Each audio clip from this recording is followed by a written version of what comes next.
glad you're with us today. And welcome, Barbara. Thank you for the invite. I really appreciate the opportunity to be able to share some ideas, some thinking with your organization and group. I think there's an intersectionality that we need to come to terms with on Indeed. the issues of, There sure is. Yeah. Yeah. So I'm glad to be here. Thank you. Great, great, great. We're early, so we don't start until 11:30. We'll see who joins us. So, Denny, what do you think the funeral will be? Who knows? I mean, I can't think that they could possibly do it at the cathedral.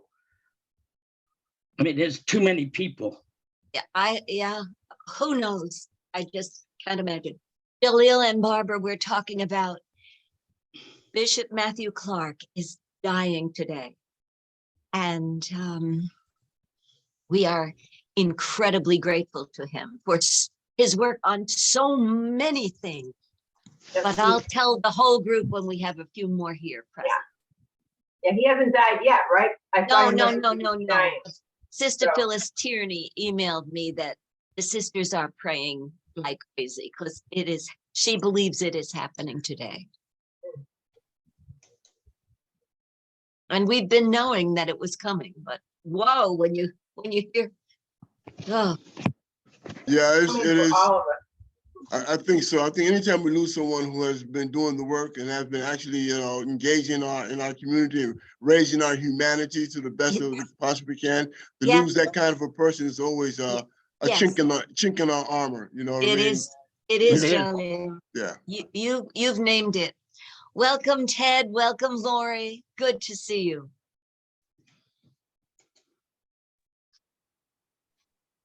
We're going to have a good meeting today. We have such good people on board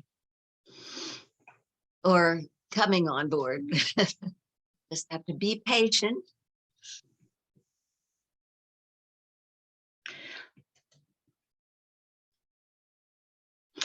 Yeah, Denny, I'm going to give you a fair warning. I'm going to do my bit a little bit different.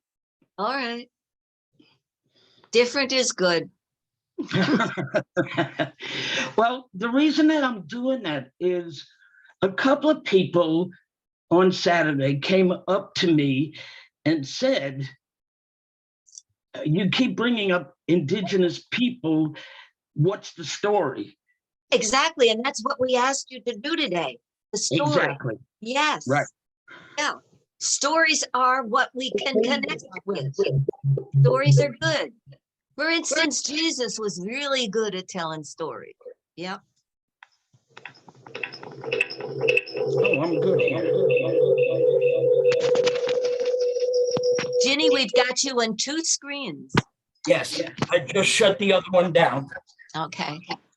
Yeah, because I got on my computer and it was doing some funky things. Gee, that's what they're good at.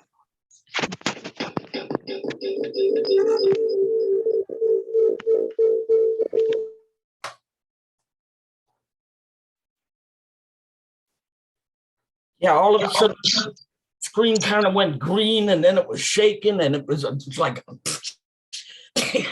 so I got on with my tablet, but now I'm good. Monica, welcome. It's so good to have you on this Zoom. And now that it is 11:31, let us begin, and Ginny will give us a land acknowledgement.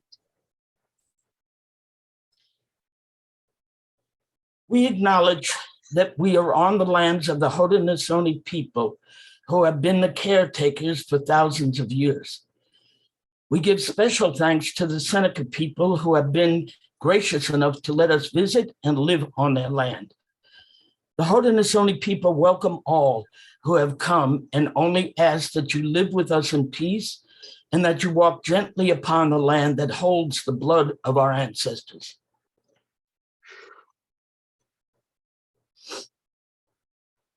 Thank you, Ginny. And now, welcome.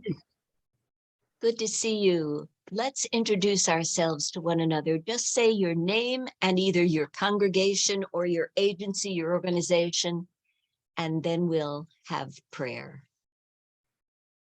And we understand Lori will be silent because she's recovering from a strep throat. So Thank we'll you. start with Monica. Hi, everybody. I'm Monica Gabel. I work for Jewish Federation of Greater Rochester, and I'm the director of the Community Relations Council here. And Ginny, how would you introduce yourself? Okay, I'm Virginia Fifield. I am represent the Sisters of Mercy, but also the Native community and the Southeast Catholic community. Wear a Thank lot you. of hats. Great. And Ted. Ted Polano, represent Third Presbyterian Church. Jalil.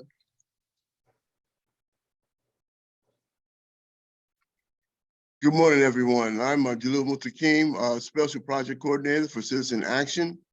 We have some very good things I'd like to discuss with you sometime this morning. Thank you. We're looking forward to that. Thanks. Debbie. Hi, I'm Debbie Rosenfeld. I represent the Rochester Baha'i community.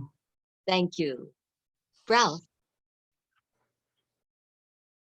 Hi, I'm Ralph Carter, elder of Third Presbyterian Church, co-chair of the ROCAC's Justice System Task Force, and I'm honored to be a part of Jalil's efforts that he will be describing, and ROCAC's task force is also really engaging in. Thanks so much. Barbara. Barbara Green, I represent the Church of the Resurrection at ROCAC. Thank you. Brittany, welcome. Good to have you. I think this is your second time with us, so we're really glad you're on board. Children's Agenda is a new member of ROCAC. Yes. Hi, everyone. Brittany Reed. I'm the advocacy coordinator at TCA, and I also help staff the Interfaith Collaborative. Thank you. And Betty.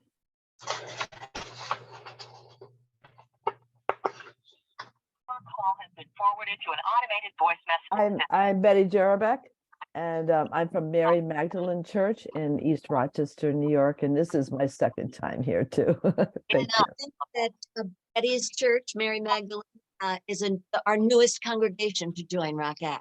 Thanks. And we were together last Saturday for a ROCAC retreat that was a really healthy relationship building time. A good chunk of Black people and a good chunk of white people working together is glorious. You've already, let's see. And Lori, I'll introduce Lori because she doesn't want to use her throat. And she's a very active member of Third Presbyterian Church and is a mover and shaker on Rochester Christian clergy and community working on against Christian nationalism, which is such a fearsome thing that, you know, we had just 33 miles from Rochester was 3,500 people gathering to hear the likes of retired Lieutenant General Flynn and Roger Stone and other people like that who use words to create the most appalling lies, and they've caused violence. So Brittany's introduced herself. Let's see. Carlos, would you introduce yourself? Yes, I'm Carlos Santana from Action for a Better Community. Thank you. Glad to have you on board. And Carolyn O'Neill. Come on, Luis, where are you, man? Carolyn, we're just saying our name and what congregation or organization we are from.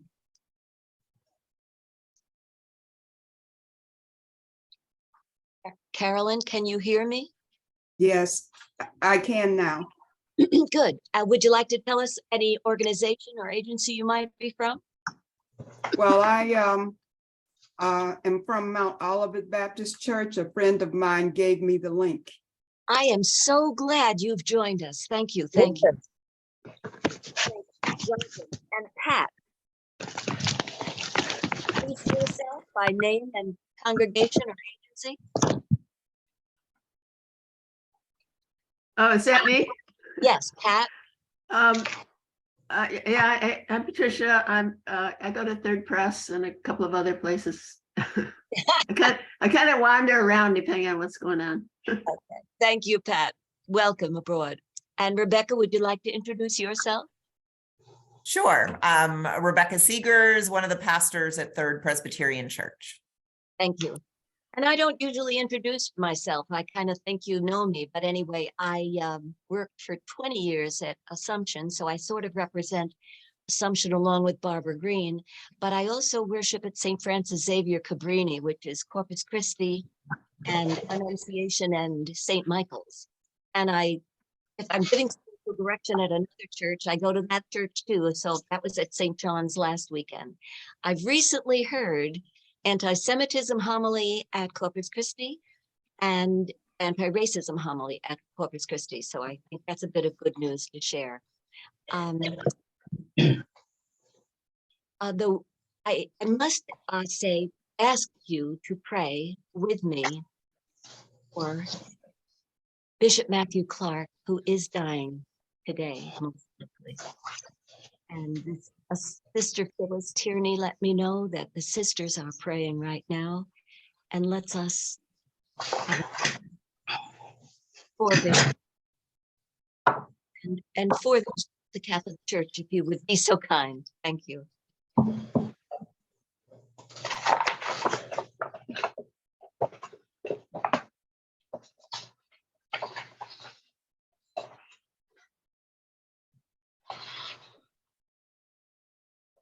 Thank you. Just a couple of words about Bishop Clark. He the Jewish Alliance, the Muslim Christian Accords. These were years-long study groups that created a reality which we were already walking shoulder to shoulder in the light of faith. He accepted our every invitation to any social justice activity, be it the Good Friday walk through the places in our inner city, various places each year that were doing healing work amidst violence. And he attended our Greater Rochester Community of Churches Faith in Action dinner.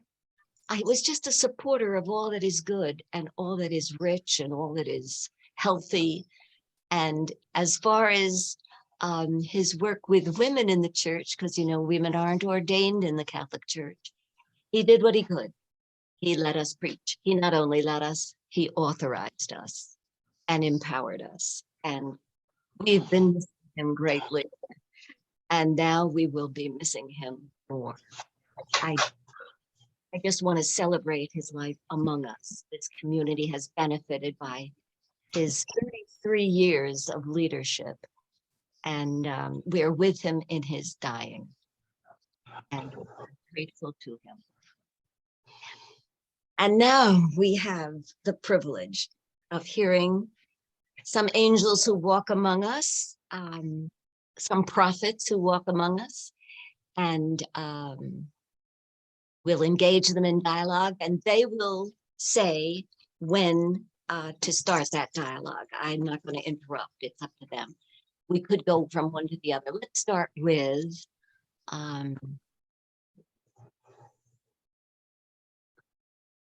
Virginia, please. Okay, I'm going to do this a little bit differently because on Saturday at our retreat, a lot of people came up to me and said, you keep coming back to the indigenous people. What's the story? So I'm going to give you the story, a brief history. First of all, to use the term Native American is like saying someone is from Africa. Africa is a continent that has 50 different unique countries. Here, there are over 500 nations, each one different and unique. Each has their own language and culture. At the founding of this country, enslaved people from Africa were considered to be 3/5 of a person. We weren't even that. We were thought to have no soul, therefore we were not human. Anthropologists had estimated that prior to 1492, there were between 20 million and 50 million people occupying what we now know as the United States. By 1890, there were only 243,255 natives left. Long before enslaved people from Africa were brought here, Native Americans were captured and enslaved. The man Squanto was able to speak English to the colonists of Plymouth because he was captured and enslaved in 1559. He was brought to England, then sold to Spain. He escaped and made his way back to his homeland. The first Thanksgiving took place in 1621, after the first successful harvest of the colonists. But in 1675, when the original colonists had passed away, the newer generation had historical amnesia, and the King Philip's War broke out. Nearly all the Wampanoag were killed. This is also the first time that blankets infected with smallpox were given to natives. In 1837, the government found precious metals in the Smoky Mountain area.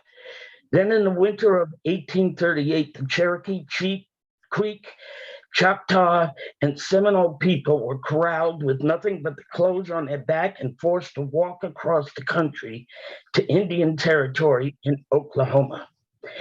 There were over 400 treaties that were signed by the US government, and every one of them has been broken. This so-called Indian Wars culminated at Wounded Knee in 1890. While white victories were called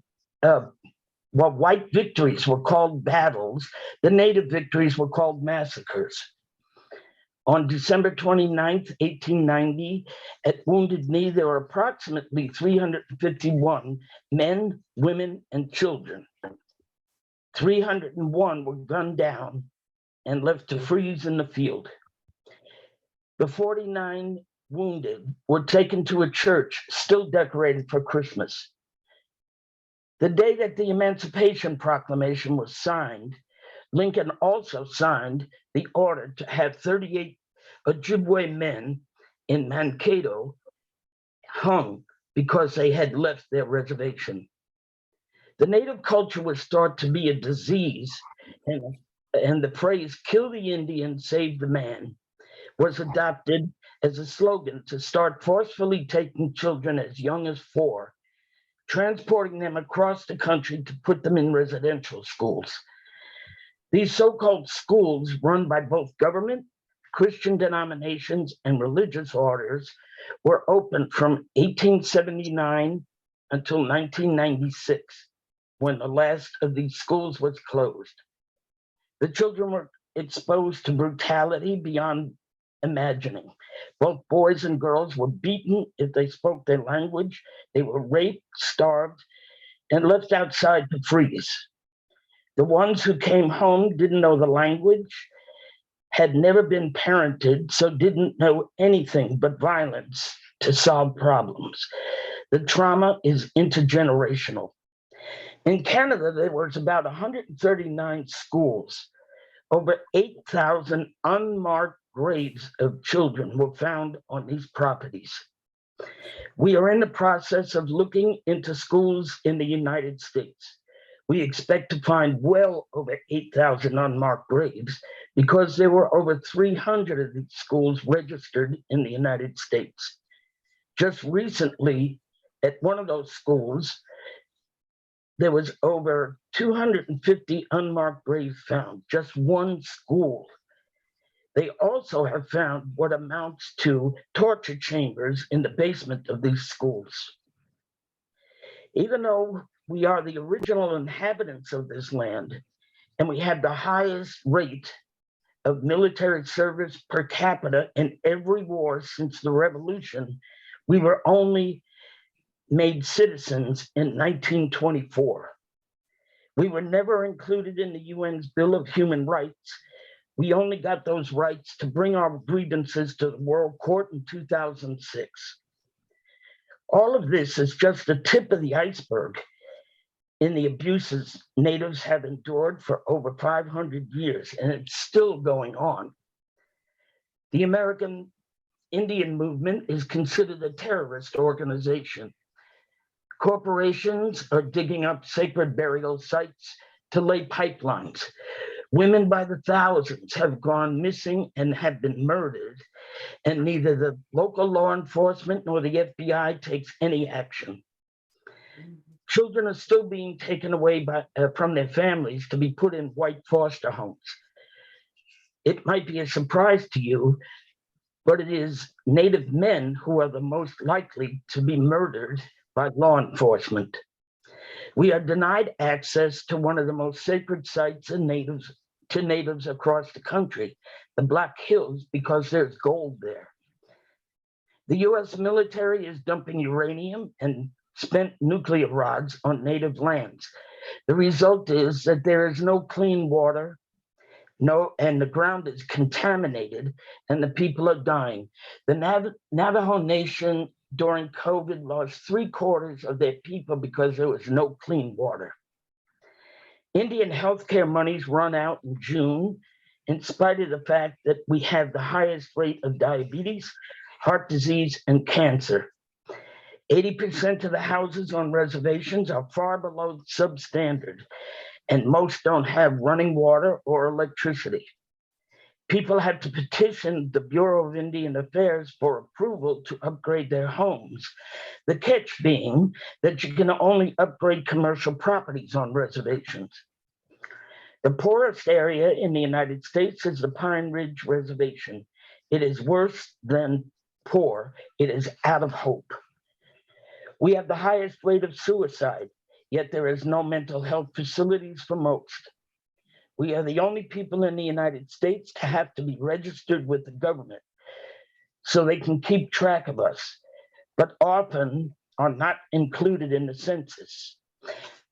During COVID, there was a list that came out from the government that listed so many white people passed away, so many Hispanic people passed away, so many Latinos passed away, so many Black community people passed away. We were listed as other. We weren't even listed as people. So instead of me telling you how I feel every day, just think about it. How I feel sitting in a pew knowing that my church did all this. And when the Pope came here, didn't even give an apology. What he said was, oh, it was a few bad apples. No, it wasn't. It was the policy of the church. And how I feel about dealing with the government. How I feel, how much trust do you think I have in society in general? And this is just not me. This is all natives across the country. So that's about it. And that's why I keep bringing up indigenous issues. And we need you to, and most especially we need you to, not that this minute, I want you to think about it some, but eventually tell us some of the ways we can address it. You know, we know about the voting booths, but we don't know about accessing the information of each candidate on issues that directly affect Indigenous persons. So just at some point, share some of those. And now let's listen to Monica DeBell from the Jewish Community Relations. Thank you, Denny. Denny, I'm coming in late. Are you going to let everybody talk and then we ask questions, or are you going to permit us to ask questions per speaker? Well, as soon as Monica is going to be the judge of that, we're going to listen to Monica. She will let us know when to pipe in. Yes, we will engage these speakers indeed. And welcome, Marilyn. And I also see that Rock-Ax is here, meaning Henrietta is here. Welcome.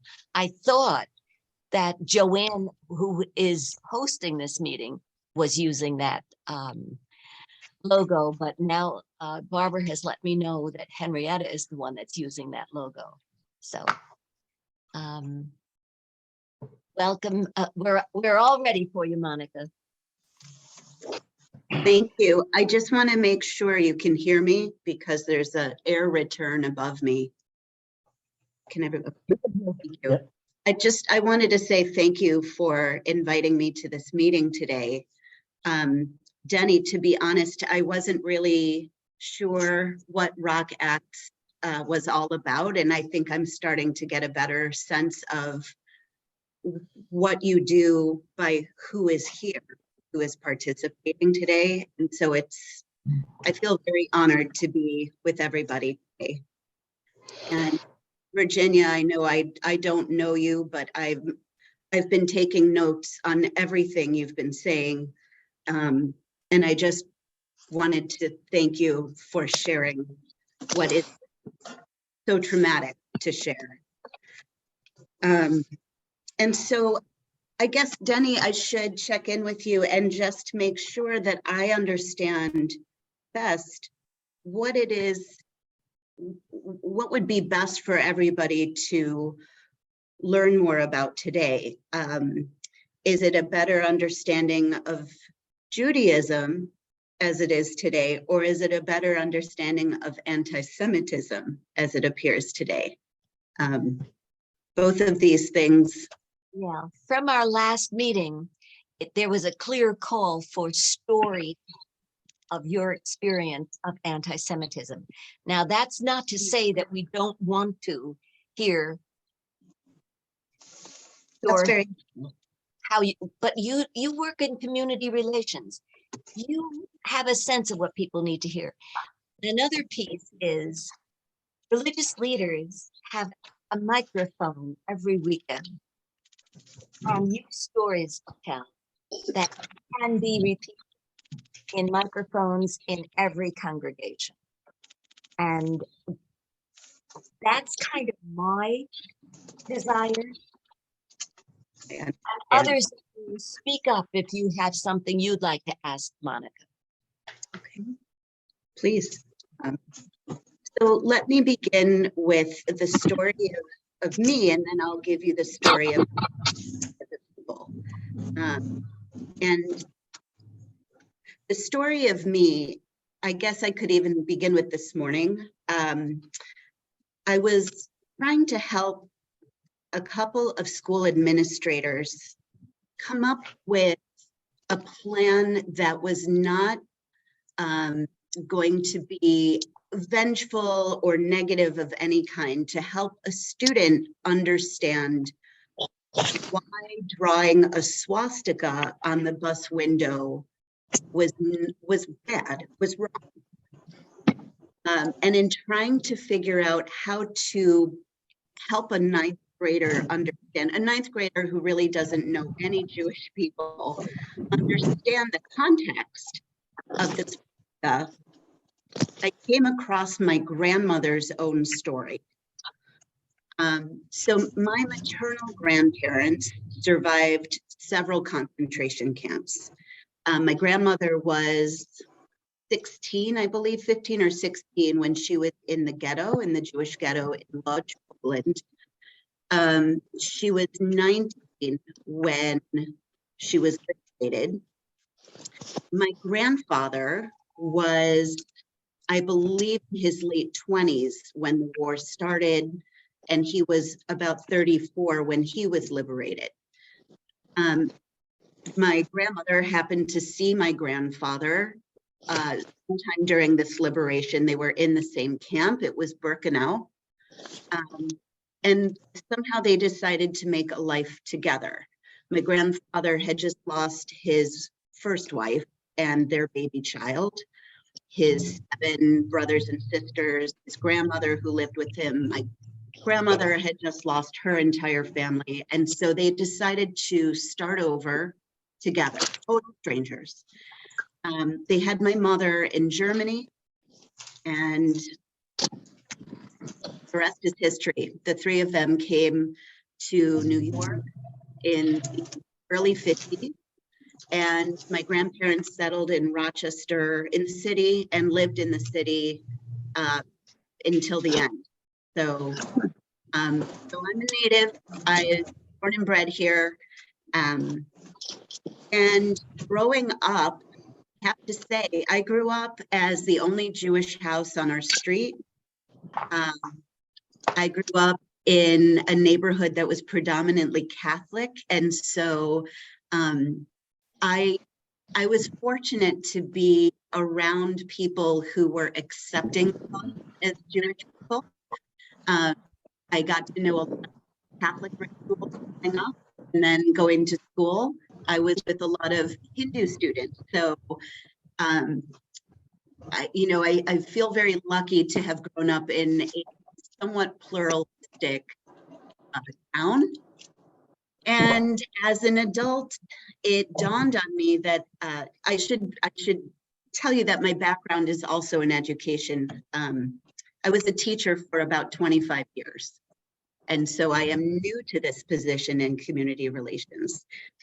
As a school teacher in a very wealthy white suburb, I won't mention where, I had difficulty teaching lessons about racial justice. Before the Great Reckoning, before George Floyd, before there was a lot of demonstrating around race. But it was important in my lessons that our students, who were predominantly white, understood a larger world. And it was difficult because of pushback from administration, and it was difficult with pushback from parents. And over several years, it became evident that I needed to take these efforts and go somewhere else. I think a lot of Jewish people feel called to justice work, social justice work. That's nothing new. But for me, it was evident in the past 5 years that part of social justice work was going to need to include understanding anti-Semitism and helping our community gain vocabulary and a better understanding of what Jewish or hatred towards Jewish people really means. So I wanted to give you a very, very brief overview of anti-Semitism historically, a very easy one. Hatred towards Jews was once religious because Jews did not have the same rituals as Christians and thought to be Christ killers, and that was a narrative that was thread through many, many parts of history. So Jews either converted or were killed or were exiled. So we're talking now about Middle Ages, and I'll bring us up to Eastern Europe. So now Jews are living all over the globe. They have different languages. They started to inherit different cultures. And now the hatred is racial, that Jews are thought to have inherent qualities that make them different than the dominant people. And by race, I mean, we're talking about epigenetics, right? So Jews are inherently evil. Jews are depicted with demonic features that last until today. You know, when I just did a lesson with some kids and I said, how many of you are Harry Potter fans? And there were quite a few. And I said, when you look at who runs the banks in Harry Potter, what do those guys look like? And said, oh, wow, yeah, they all have big noses and they look like goblins and those ears, pointy ears. Those characteristics are taken directly from Soviet propaganda that was put out about Jews at the turn of the 20th century. And Henry Ford got a hold of this propaganda magazine. It was called, The Protocols of the Elders of Zion. And thanks to Ford, he published it in a bunch of different languages, distributed it globally, and now these demonic characterizations of Jews as the money grubbers, as the baby killers, even physical characteristics, these last until today, right? So we still can continue to see characterizations of Jews in this way. And lastly, but I mean, I'm just bringing us up to present as quickly as I can, hatred towards Jews has become against a peoplehood. Jews historically, and throughout the ages since their exile from Judea, which is present day Israel, Palestine, Jews have always longed for this territory, right, to go back home. It's in our Torah, it's in every Haggadah that we say every Passover, it's in several of our prayers to return to Zion. And that longing to go back, known as Zionism, the return to the land, has also been attacked. That's nothing new to any of us. And unfortunately, a critique of Israeli policy has been conflated with critiques of all Jews, right? So if one is Jewish, one is also thought to support Palestinian oppression. This is not the case. Most Jews actually want our Palestinian brothers and sisters to be taken care of, to have equal footing, to have their land share, to be well fed, to their children to have education and clean water and electricity. Unfortunately, the Israeli government, especially the new one, is quite terrifying. And so we are finding ourselves, those Jewish people in America, but I should also say people who find themselves in other lands outside of Israel, are finding that anti-Semitism has now become like second nature. So you see it on college campuses, you'll see it on high school campuses, you'll see it in the grocery store. We saw it in several of our towns here with graffiti that is unkind. So, you know, I'm bringing us up to speed and in very general terms because Denny, I don't want to take away any time from any other speakers, but I also want to make sure that if anybody has questions or experiences to share, I want into that too. Thank you, Monica. As an 84-year-old Catholic who's been in tons of different Catholic churches and tons of different Protestant churches and temples and mosques, because that's my thing. I'm just, faith is huge for me. And the interconnectedness of our foundation is social justice. I have never, the one thing that surprised me that you said was about the Harry Potter image. That one just throws me for a loop. I was not aware of that. The rest of it, I was very much aware. Although I've never heard anybody say that Jews are Christ killers. I've only read about it in the past, thank God. But I mean, that doesn't say that there aren't people who say that today. But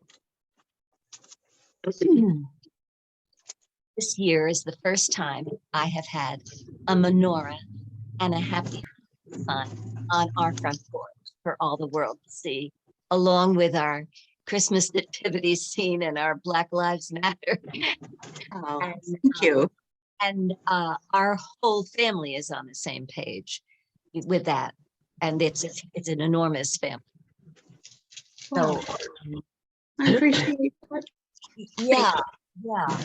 And oh, I must say, my paternal grandfather is the son of Ukrainian Jews who came from the Ukraine sometime in the early 1800s, because he would have been born before the turn of the century, and so were his sisters and brothers. Only he changed his name from Solomon to poor Douglas, and he changed his last name from Weinfeld to Winfield. So I grew up with people thinking I was British, and of course I'm Irish and Ukrainian Jewish. And my father never told me that until March of 1990, because he, the son of a Jew, was anti-Semitic. He was not that way outside of the house, but he was, in their zeal to protect themselves from discrimination, they changed their name. But it and an awful lot of people, you know, John Kerry, Albright, you know, there's a lot of people who have covered this.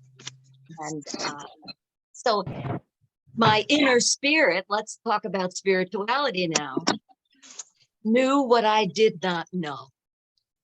And here's a for instance, in high school, I'm the only kid that I knew who read every Jewish author. And I tried to get, you see, I'm 84, so I tried to get social studies teachers to teach about the Holocaust, and they had not one clue what I was talking about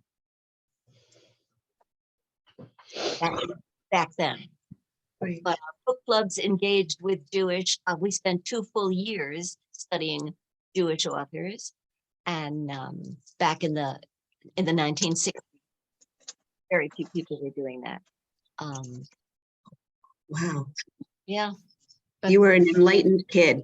Well, there's a lot more that has to be done, ton more. Can you tell us what you said to these school officials about the 9th grader who did not understand the hurt he was causing when he put a swastika on a sign? Right. I mean, you know, first of all, you never want to assume about a child or an adult that there's an ignorance at play, but I also don't want to think that there's a hateful heart behind this. I really think sometimes there's just a lack of education. So what we talked about primarily yesterday was what they wanted, which would be something that allowed the teenager to be able to reflect. And I stayed up quite late last night writing some lesson plans. And I said, you can choose from any of these and tell me if they're okay or not. The first thing I sent was it's an Instagram project. I believe an Israeli film company did it, but they basically reenacted a real story by a woman named Eva, who had a diary that was left behind, very much like Anne Frank's diary. And they reenacted the part of her life from the time just before the Nazi invasion of Hungary to the time she was put on a deportation train out of the ghetto. So the premise is, what if a girl during the Holocaust had Instagram? What would that have looked like? And you see the story unfold through her eyes and through a cell phone, a smartphone, story by story by story.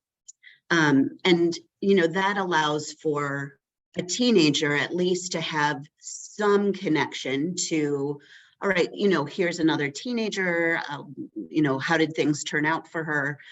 There's a point of reflection. I sent a survivor story from somebody who was born in Poland, survived the camp, wound up in Rochester. Unfortunately, he just passed away in 2021, but we have his story recorded. So I sent that along with some questions because survivor testimony is always powerful. And then lastly, what was the third thing I sent? I think I sent some artwork, like a photograph. I said, compare two photographs. Here's a photograph of a Nazi rally in New York City in 1939. And I think a lot of you must be familiar with that photo. It's in black and white, right? It's quite scary, right? There's a huge picture of George Washington flanked by swastikas, and there are thousands of people in Madison Square Garden. Look at that photo, write down the facts. What do you see? And the second photo are thousands upon thousands of pairs of eyeglasses. Oh. What do you see, right? And how those photographs talk to each other. Those are just ways to get anybody, kids, adults, whomever, to just start thinking about how history speaks to us and why images and symbols are powerful, right? Even words are powerful, sure, but sometimes picture or the symbol can be just as destructive. So that's what we talked about. How can we help make that? I'd call it up on every grade level. We need peacemaking taught. And what you have just described is an element of that, an essential piece of that. You know, their core curriculums get developed. We have to have social studies. We have to have the humanities and STEM. We also have to have peacemaking, civics, and environmental protection. We just have to. Now, yes, they can be incorporated into some of the other spheres that are already accepted, but you see a big fight come out with school boards about CRT kind of thing. And we're not about trying to create controversy. On the contrary, we're trying to create peace for all people, not just people who look like us and worship like us, for all humanity. And how can we make that happen? I think you in your position as Director of Community Relations have some words for us on that, how we can make this happen. Yes, yeah, absolutely. I'm sure some of you have been teachers, and those of you who are in charge of congregations, you are also teachers. I think we keep doing what we do. You know, one of the things we just did here with the grant was to create resources for educators, and we sent them out. We sent them to every middle and high school to say, we are here to help you with the resources you need. I think education, as you say, Denny, is absolutely paramount. And I think that sometimes it's going to take brave teachers, really brave teachers, to speak up and do what I did. I would never say that to a really young teacher, but I think those of us who are more veteran, who can take a chance, have to say what's difficult to say. I once taught a lesson, and it was during To Kill a Mockingbird, and I wanted the kids to understand why the Black male body was terrifying at that time, right? Man, the flack I got for that lesson, I will never forget it. It was so bad. People were calling for my resignation all over the place. And I thought, but where else would these kids have heard this? Yes. Right? When you know in your heart what has to be, what kids have to understand, and obviously there are different levels, we start with love. And those lessons are at the heart of everything we do. We have to keep speaking. And I love what this is all about. You know, if anybody here would like to get in touch just to continue forming alliances and bonds to bring that kind of education to your congregation or to your constituency, I would be more than happy to talk, to continue the conversation. And I'll put my information in the chat box. But thank you so much. All Yes. of our congregations are chock full of teachers, and we could gather them. Each of us could gather them for small teachings that are so effective because they interact with you. And that would be so helpful. I have to admit to my own implicit bias, picking up on something you had just said. I often tell the story of a Jesuit priest named Patrick St. John, who happens to be Black. And I hear myself describing him as skinny, little, with the most beautiful angelic face. And it's all, those are all code words for he's not a big, Black, frightening man. Now, that's me. He knows better. But anyway, that man drove with a white fellow Jesuit priest from California to Newark, New Jersey. When he had the wheel of the car, he was stopped within an hour, but never went 3 hours without being stopped.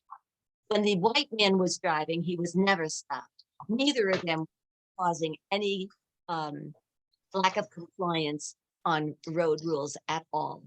When they arrived in Newark, New Jersey, he was not only stopped, he was yanked out of the car, thrown against it, and handcuffed for no reason whatsoever, except driving while Black. And this is happening. This not the exact same thing is happening to Jewish people, to Indigenous people, to Asian people, to Hispanic people, but similar things are. And we as a people who are religious leaders have the constituency in which people are hungering for doing the right thing. And they are hungering for our voice to introduce them to you, for instance. And I so appreciate your words.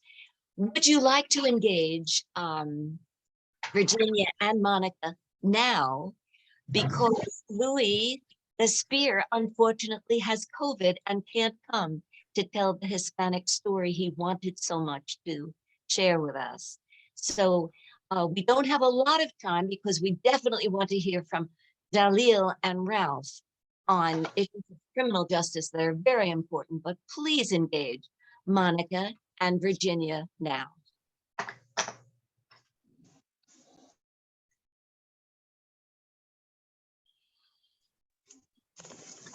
This is Reverend Cunningham. You know, Virginia, I knew your passion was there.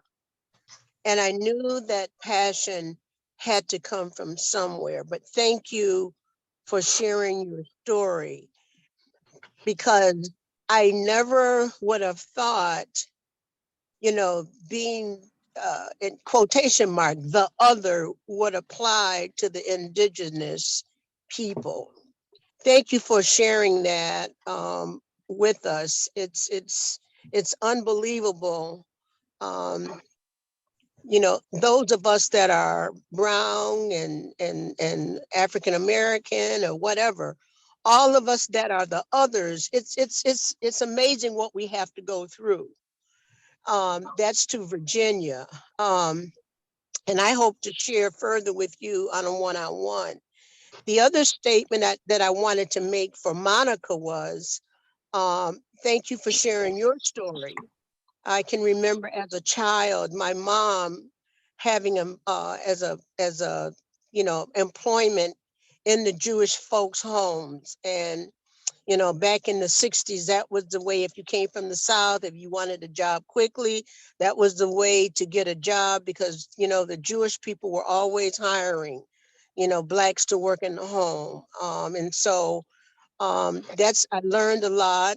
And I appreciated some of the things that I learned from what my mother had to do, the way how she had to serve in the home. But this is the question I would like to ask you. I appreciate your story of what your grandparents went through. And I hear Denny said that Jewish had changed their names back in her lineage also. The thing about it is not that much is ever shared about how Jews passed for just being Christian. you know, and the thing of it is, once you, and this is the difference between Black people passing and the Jewish people passing, that all the Jewish people had to do was change their name because they were already white. And so once they changed their name, that gave them access. But back during the time in the day of Frida Washington and back in the 40s and the late 30s, when Black people passed, you know, with the real light-skinned Black people passed, we know about that. We hear a lot about that, but we don't hear that much about, you know, white people passing to get employment, to get in the door, because they did, a lot of these jobs did not want Jewish people to work for them. There were places back in the day that was restricted, you know, hotels were restricted. They didn't want any Jewish people, but if they came in there, you know, with a Christian name, you know, they could pass and get in. So do you have any comments on that? Sure. Thank you for bringing that up. I appreciate this. And it reminds me that I should have mentioned, yes, absolutely. So when, you know, there were a couple of different waves of Jewish emigration to the States. On my dad's side, it was much, much earlier than the 20th century. I want to say it was like maybe the 1850s that they came from Eastern Europe. And so they were able to assimilate over time. They still didn't speak English, right? So it wasn't necessarily an automatic in to white culture. And I should also specify that depending on who you talk to, Jews are either white or not white, right? Because to white supremacists, Jews are not white. They don't belong, right? Jews will not replace us. We all saw Charlottesville. And if you talk to other folks, they think, well, doesn't matter what a Jew looks like, they're all privileged, they're all the same, right? They all enjoy that white privilege. Certainly, I would say most Jews in North America have enjoyed or benefited from white privilege, absolutely. With a nod to people like my grandparents who could not, never mind that they couldn't get employment right away, they could not speak English. They had to work around the clock. They never hired anybody to work in their home because they couldn't afford it. But they certainly later in life, absolutely, once they were established, and that, now we're talking like maybe the 70s, early 70s, late 70s, absolutely, they could rent a place down in Florida in a community that I don't think allowed Black people to rent, right? They didn't know, but they certainly benefited from that privilege. So absolutely, it is worth noting that yes, where Jews could benefit from employment, housing privileges, where their Black brothers and sisters could not, there wasn't a time, and I actually live in a neighborhood now that did not accept Black people and did not accept Jews until the 70s. So for those people who didn't change their names, either there was something too obvious about them or somebody might have known, like my maiden name is Hiller. That's not a Jewish name. But when somebody met my dad, they knew. They just knew he was Jewish. I don't know why or how, but to say, are you a Christian, would often, it would initiate the conversation with my dad. No, I'm not. And I think over time, Jews stopped assimilating and started being more proud of who they were. And that's when you start to see people wearing their kippot in public, or they're wearing a Jewish star. So yeah, I'm not sure where in history we are right now with regard to being outwardly Jewish. I think my kids are scared to tell their friends that they're Jewish. But my mother would say, be proud. Look where you came from. So I don't know if that answers your question, Reverend, but I appreciate you bringing that up. Monica, I've never, I always wanted to come point blank out and ask that question. I've always commented on it, but I never got feedback from my comments. So thank you for having the guts to share that. Yeah, And Virginia always has the guts. I have to tell you, you're talking about changing names. Now, that's something that happened to us. We were forced to take Christian white names when we went to the boarding schools. And that, to change your name is to give up who you are. And that is a difficult decision to make. That's not an easy, I'm going to pass, so I'll change my name. That's not how it works. Thank you for saying that. And Barry, you've had your hand up. Thank you. Barry Swan, I'm the leader of Beth Haskalah, which is the Rochester Society for Humanistic Judaism. I'm also president of the Interfaith Alliance of Rochester. And to others, I will say, as a older Jewish person, I can tell if a person is Jewish, not by looking at them, but that helps, but by their intonation and the language that they use. So for other people to say they can't recognize Jews, I understand that, but I can do that.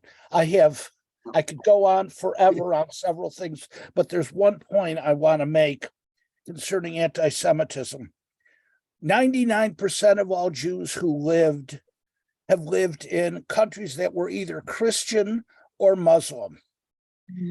In all of those countries, especially we can put a cutoff point at the foundation of forming of Israel. At that point in time, being in a Christian or a Muslim country, one of the prime goals of the Christians in that country and the Muslims is to make the Jews Christian and Muslim. That was a prime goal in those countries because for Christians, it was to save their souls.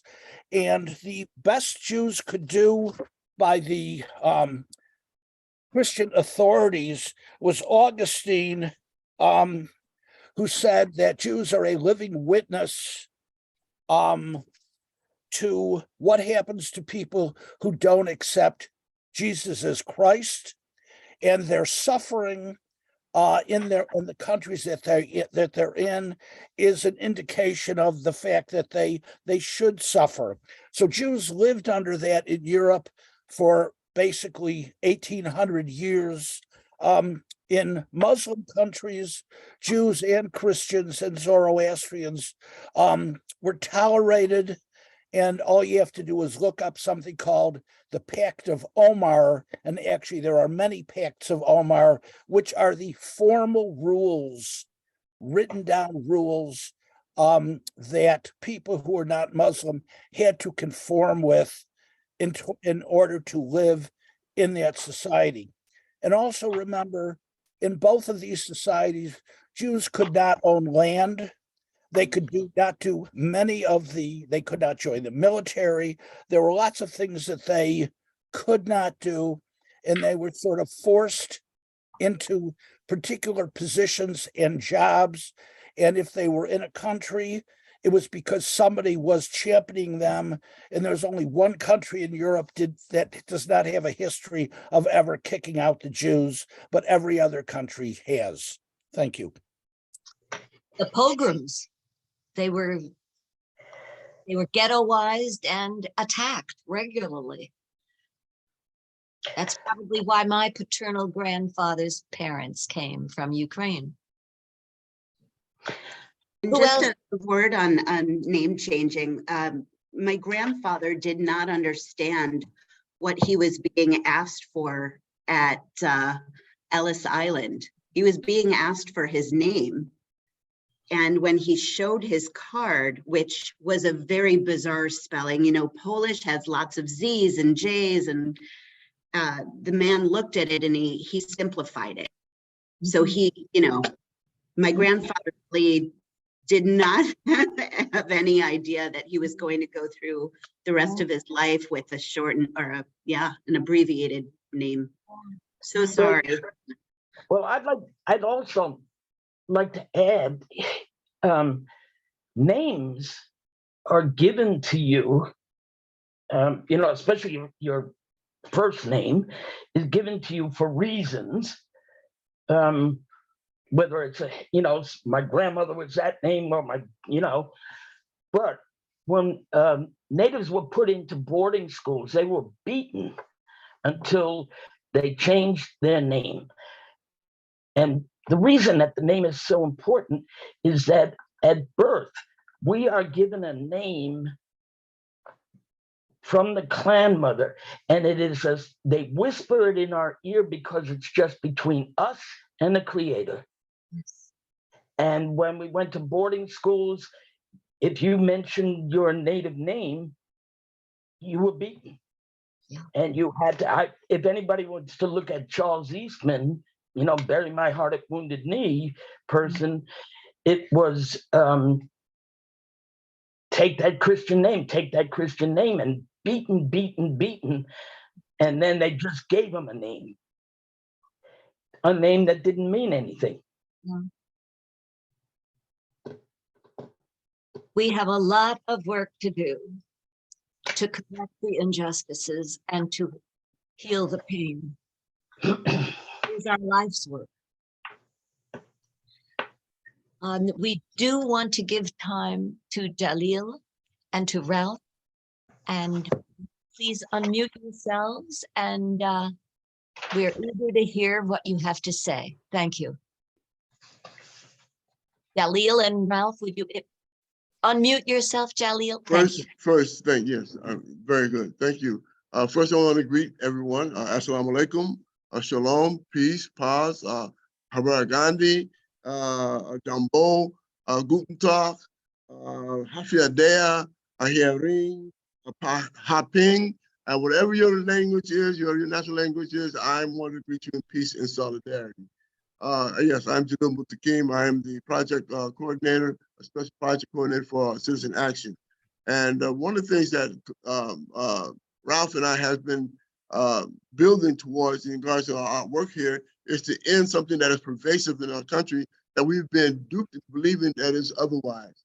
What I mean by this otherwise is essentially talking about what is called 13th Amendment of the United States Constitution, right? There's a campaign going on here in New York and across the country called 13 Forward.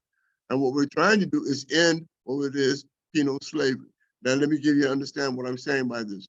13th Amendment of the United States Constitution, 1865, read as follows, right? The United States, slavery and voluntary servitude shall not exist in the United States or its jurisdiction, except for those who have been duly convicted of a crime. There's an exception clause in the chattel slavery law. And that exception clause informs us that prisons are slave camps, all right? Not only that, the 13th Amendment, there are two specific cases, Ruffin versus Commonwealth, right, and Jones versus North Carolina Prisoners Union, that states emphatically, quote unquote, prisoners are slaves of the state. That's what it says. All right, prisoners are slaves of the state. Okay, so what we're engaged in is a process here in New York with Citizen Action and the campaign that we're involved in called 13 Forward is to end penal slavery in New York State, all right, and take it out of its constitution. Now, 7 states have done so thus far here in the country based upon this campaign across the country. We have Vermont, Oregon, Alabama, Tennessee, Nebraska, Colorado, and Utah. And we want to make New York State number 8, right? Number 8. Now, we have a champion, right? First of all, let me say this here. There are 2 bills pending in the New York State legislature. One by a Senator Myrie, Zelnor Myrie, and the other by Assembly Person Harvey Epstein, right? And each of these bills, if they were passed into law, would effectively end penal slavery in New York State, all right? The bills are No Prison Slavery Act or No Compulsory Labor Act.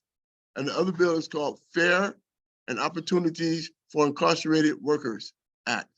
2 bills, right? There will be some new numbers be put on these bills. I don't have the new numbers yet because the new legislation is coming into office right now. So as soon as I get the bills numbers, then I'll be able to pass that along. Well, those are the name of those 2 bills by Myrie and also Epstein. Now, here in New York, here in Rochester, New York, right? We have one champion who has supported both of these bills, and that's Mr. Meeks, Demond Meeks. He has signed on to both of those bills. Senator Cooney has signed on to one bill and not the other, right? The other bill, he signed on to end compulsory labor, but he has not signed on to Fair Opportunities for Incarcerated Workers Act. That's Epstein's bill. He has not signed on to those yet. Senator Brooks has not signed either bill. Assemblyman Brunson has not signed either bill. Assemblyman Lunsford has not signed either bill. Assemblywoman Lunsford has not signed any bill, and Assemblywoman Clark has not signed any of those 2 bills. And so that is my campaign here in Rochester, to persuade them to sign on to the bills. I'm also in communication with several members of City Council. If at all possible, I'm trying to persuade them to put out a proclamation that Rochester is an anti-penal slavery city, right? It would be a great proclamation, especially in light of the legacy of Rochester under our great abolitionist Frederick Douglass. That is something that we should be aspiring to achieve, the unfinished work, I dare say, the unfinished work that he successfully did in the ending chattel slavery, but not seeing the fine print that allowed for penal slavery to continue. As you well know, many corporations have invested in prisons. Why would they do so? Why would a corporation invest in prison when their primary goal and objective is to reap profits for their shareholders? Why? Free labor. Free labor, pennies on a dollar, all right? And so in 1865, when the government recognized that there was still money to be made from slavery, right? Decided that you as an individual cannot hold people as slaves, as your own personal property. But the exception clause says, but the state can. Huh. They didn't use that in school, but the state can. And so what we have in here is across the country, it's penal slavery in these prison systems. The court has said that. Right? It's not my language, it's the court's language, right? They said that prisons are slaves of the state, right? And so therefore, it is up to us to raise our moral wherewithal, right? Our moral indignation to the repugnancy of slavery in any form, in any manifestation. In fact, the Declaration of Human Rights, Article 4 states that slavery and involuntary servitude shall not exist in any form or manifestation. That's the Declaration of Human Rights. So what we're talking about here is a human rights issue. We're talking about human rights issue. Now, let's look at it. That's the minor parts of this argument, right? The bigger part is mass incarceration. How did mass incarceration, why is this mass incarceration? Because and also why is there, for those of you who are teachers, why is there the school to prison pipeline? We know it exists. We know it exists. The institutional racism that's founded in these systems has created conditions to feed what we now know or understand to know is a penal slave system. It feeds the system. They're making exorbitant profits off pennies on a dollar, off our misery. And therefore they create the conditions, the bigger picture, they create the conditions in our community, particularly Black, brown, indigenous community, right? So that it lends to a condition of poverty. right? Redlining and various types of forms of restricting prosperity for Black, Browns, and Indigenous people in our society, right?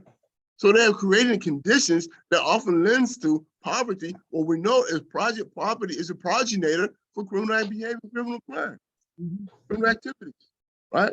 It's a progenitor. Economic crime, that's basically what we're talking about, right? Crime for subsistence, for trying to survive, and a social order that is basically restricting the capacity to prosper, from schools to any type of form of jobs, right? Menial manual labor for the most part for Black and brown Indigenous people, okay? It's very lucky for those who goes into college and able to prosper, you know, and succeed in that level. But you look at the numbers, all right, population, we see that is affecting us in a very broad capacity that ultimately lends to the continuing of the penal slave system. And so I'm appealing to the moral conscience of the faith-based community, right? The moral conscience, faith-based, let's continue to do the work that was put upon by Frederick Douglass in the city of Rochester. Right? Yeah. Let's continue to do the work to end this horrendous conditioning in our social order that have in its place penal slavery, right? If we end penal slavery, we'll change the context by which crime and punishment is being dealt with in this country, right? Because we're taking the incentive out, the monetary incentive out of the system, right? And in doing so, we ensure that that money was supposed to go back into our communities to prevent people from getting involved in crime in the first place. Come on. This is a full circle here, people. This is a full circle, all right? And so I'm asking for your support in this. This is what I'm asking you to do. This is my ask. Yesterday, I signed the statement that you sent out, but I'm not certain I saved it. You want to resend it? I will do so. I will. You gave me Zalinder Maury and Harvey Epstein's addresses, so I could write to them. I did. Thank you very kindly. They need to be lauded for their courage and their determination to really deal with a historic and crime. Give us a statement to send to the other people that you named. First Okay, now what we need to do, I don't know how many of you know who your district leader is, right? From 38 to 40, 55 and 56, right? Senator Summer Brook, right? Summer Brook. If you are in her district, Summer Brook, right? Senator Summer Brook, please contact her and ask her, right? To assign onto each of those two bills, right? The No Compulsory Labor Act bill, and also the Fair and Opportunities for Incarcerated Workers Act bill, right? If we can get them to do that, that'd be great. If you're in Harry Brunson's community and in this district, reach out to Harry, right? Let him know that we are exhorting him to sign on to these bills. He's the senior of the Legislative Caucus here in Rochester, Harry Brunson is. And so if we can get Harry Brunson to sign on to the bills, I'm certain that the others will also join in. Sarah Clark, whoever's in her district, and or Jennifer Lunsford, whoever's in her district. Please reach out to them. Encourage them to sign on to both of these bills.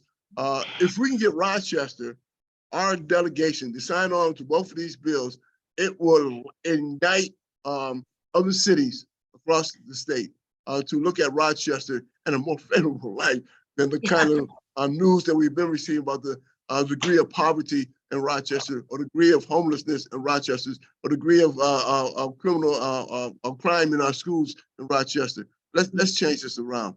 Let's make Rochester a beaming light of our own common humanity and the legacy of Frederick Douglass. If we can do that, that we will champion something that will actually, if that were possible, replicate across this country. We can do it, right? We can do it. Yeah, thank you. Ralph, would you like to add something to what Dalil has said? Yes, I put into the chat the report as we have it right now regarding what Jalil was talking about on the the No Slavery Act, in the Compulsory Labor Act, and the Fair and Opportunity Incarcerated Workers Act. Just Barry, I saw what you put in the chat as well, and those bill numbers for 2023 for this session are to be assigned, and we don't. I believe that those have not been assigned yet for the current numbers. But if we'll include the links to the legislation so that when the bills are formally assigned, which should happen any day now, then those links will work, for the official language. But what I put in chat, and we'll include it, Denny. I'll send it, make sure we have it with Jalil's review of it for the report of our meeting today, going out to the email distribution.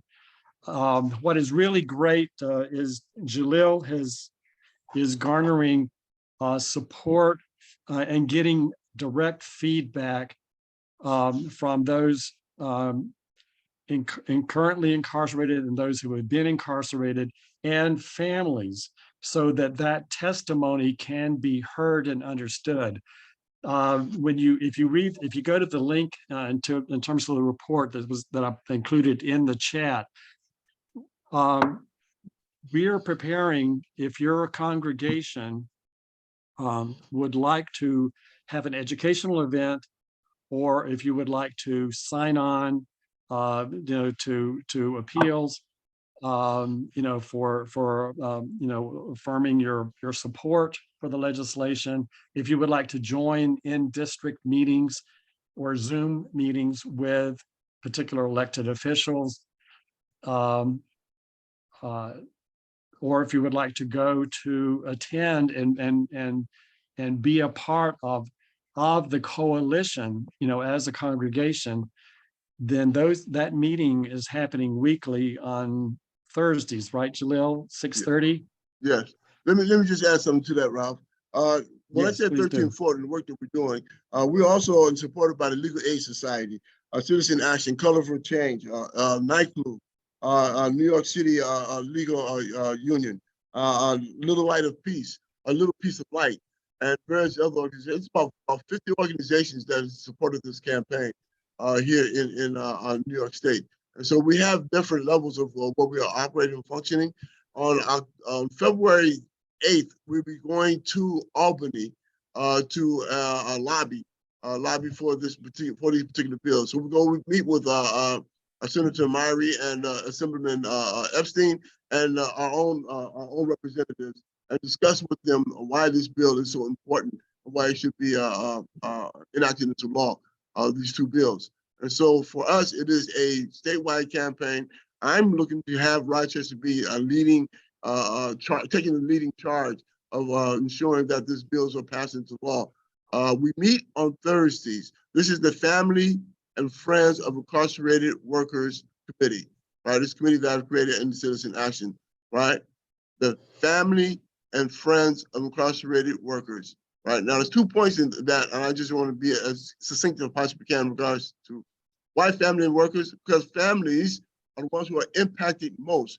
There are thousands of family members here in Rochester who's impacted either directly or indirectly with the penal system, or with the penal slave system, incarceration, or criminal justice system.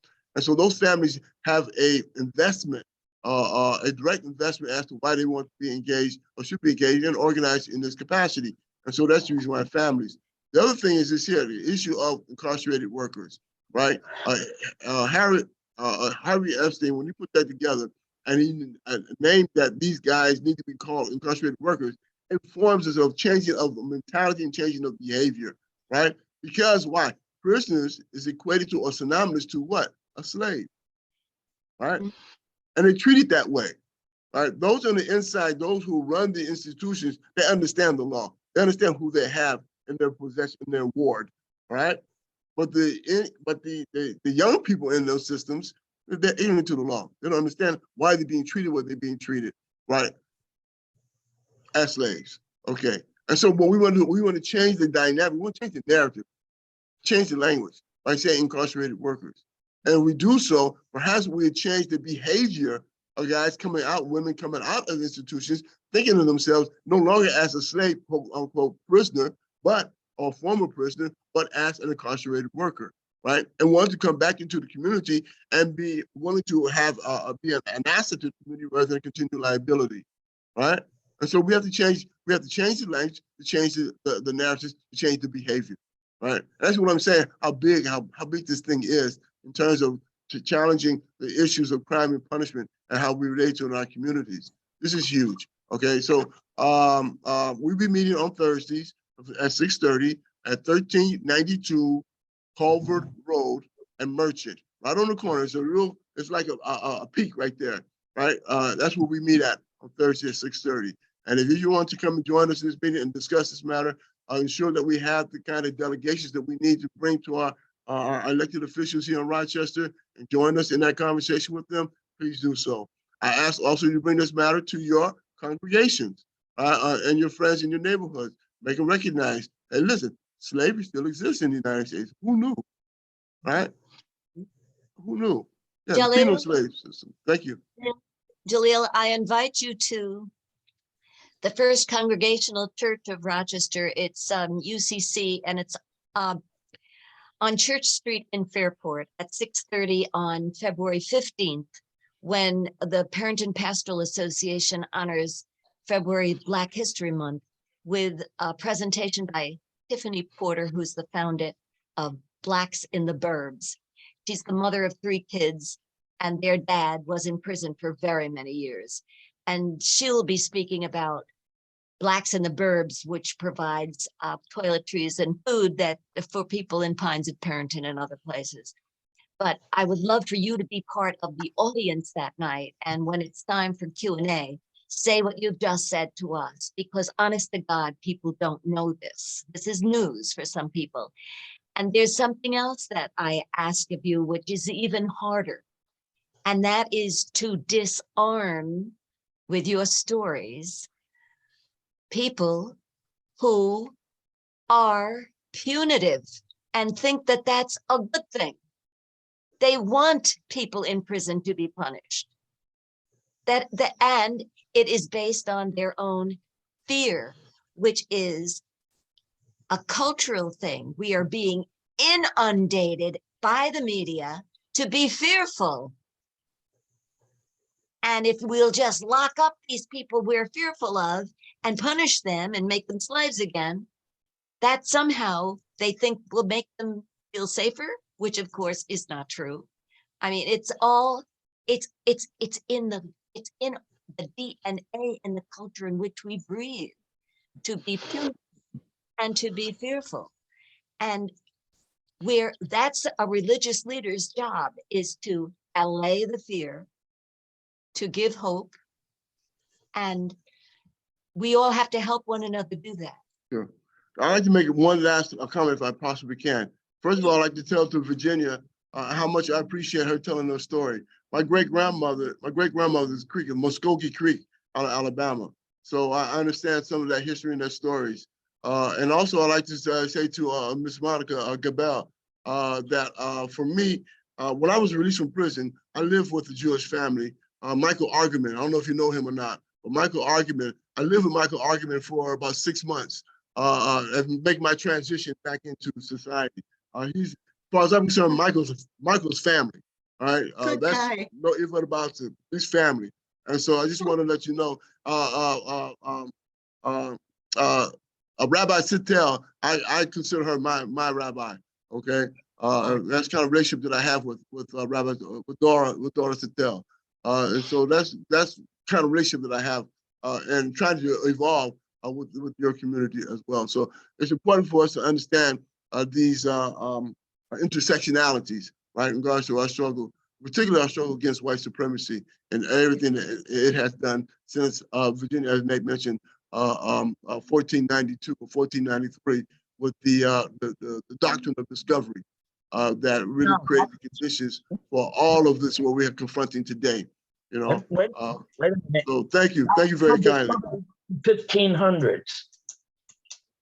Yeah. Oh, I Yeah. cannot thank you all enough for this. Oh, can I add one more thing, Denny? Yes, please.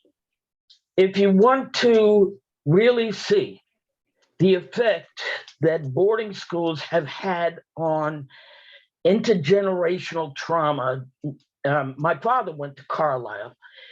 On YouTube, there's a video, it's actually a movie, it's called We Were Children. And you will hear the testimony of people who were in these boarding schools. I'm working with the Department of Interior on unmarked graves. And I got to tell you, I'm listening to these 80-year-old people and they just weep. So I encourage you to watch that video, We Were Children. Thank you. Who else needs to engage any of our speakers or has a comment or observation, question? Then I want to introduce Sister Phyllis Tierney. Are you still on, Phyllis? Oh, she was. Phyllis joined us after a prayer service at Sisters of St. Joseph's Mother House for Bishop Clark, who is dying probably today. And every Christmas Eve, he would be at the local prison to pray with the people in prison. And he did good work while among us, very good work, the best he could in a restrictive organization. He did the best he could, a prophet among us, a social justice advocate, a warrior in that sense. Deep spirituality affected us in so many ways. He had a prayer service for gays and lesbians that was history making, but the Muslim and Christian accords and the Jewish accords are all history making as well. I could go on and on about this great man. And he empowered and authorized women to preach, and that has ended when he retired. So,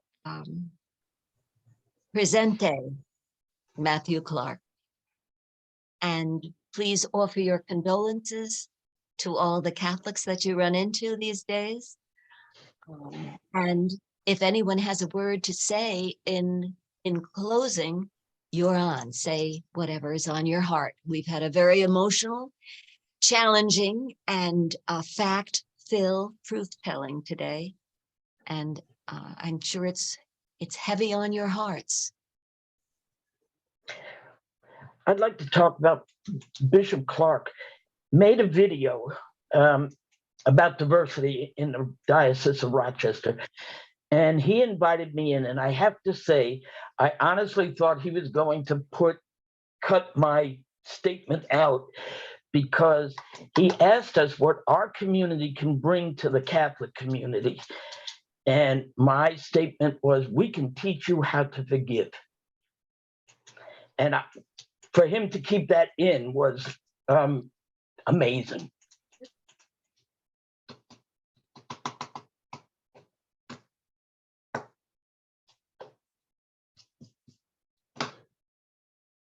I have needed your support today because it's a heavy grief to have this man no longer physically walk among us. Thank you for your sharing. Thank you for your honesty. Thank you for accepting the many challenges that we're hit with. Thank you for encouraging one another to be the change we want to make in this world. And look in your minutes that came with a link to those minutes came in your Zoom link announcement for Kathleen McGrail's reflection questions that really help get to the spirituality behind the problems that we have enumerated today. And also a beginning of a brainstorming of what we can do about it, because we don't just listen to this stuff. We take it in, we pray about it, and we accept God's challenge to be the change we want to make in the world. Keep in touch. Let's have one-on-ones with each other, and shout out what you want us to talk about next time. What should we have?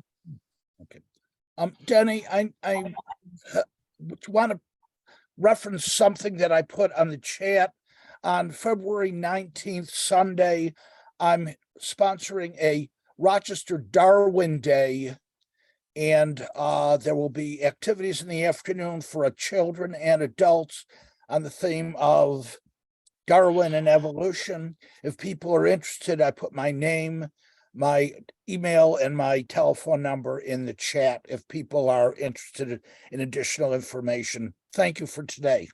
Thank you. And another two announcements. One is that in response to the swastika and the N-word being spray painted on Church of the Resurrection sign on November 25th, Parent and Pastoral Association is presenting, I know you're going to find this hard to believe, but a spokesperson for the Homeland Security on ways to prevent vandalism.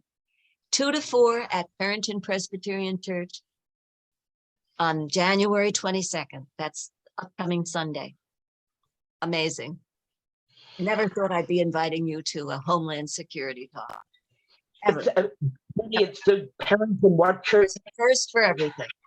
And the other one is to remind you that Tiffany Porter, founder of Black in the Birds, is speaking at the First Congregational UCC Church on Church Street in Fairport on February 15th at 6:30. Please come and support her. She's a disabled woman, single mother of 3 boys, hardworking, very hardworking.